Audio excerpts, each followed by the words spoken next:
Hi, welcome to the KYW.guru algorithm tutorial. Today, we are going to explain how KYW.guru actually works behind the curtains.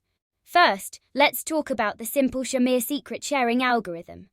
Let's start with a secret and some random coefficients to create a polynomial.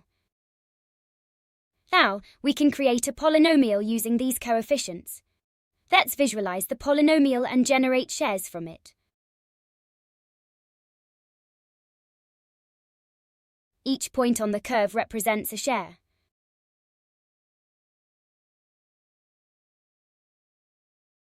Now, we will reconstruct the polynomial using 3 shares.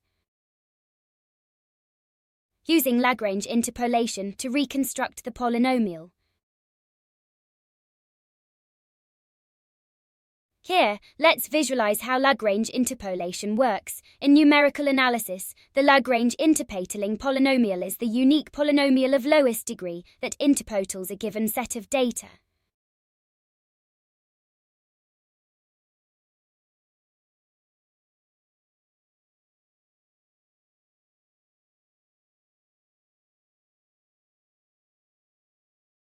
Finally, the reconstructed secret is revealed.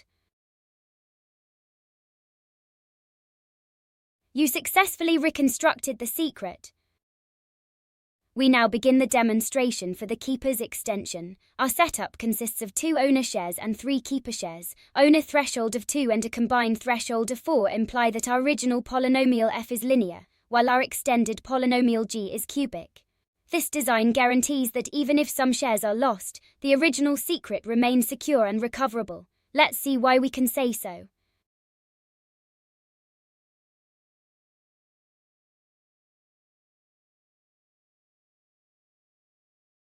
Next, we set up a coordinate system.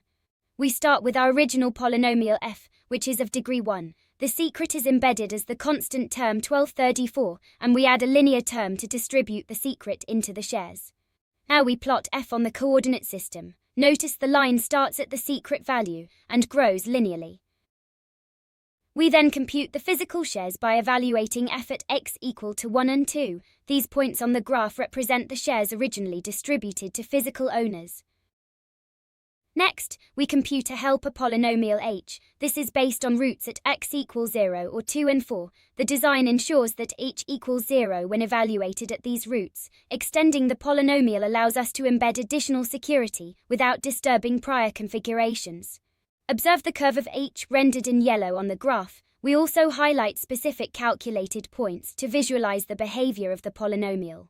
Here are the calculated points of h shown on the TOD plane for reference. To extend our polynomial, we add k times h of x to f of x, forming g of x. In our example, we choose a constant k of 50, which is a random positive non-zero integer. Because h of 0 is equal to 0, we have g of 0 equals as of f of 0 is equals to 1234, meaning the secret is preserved.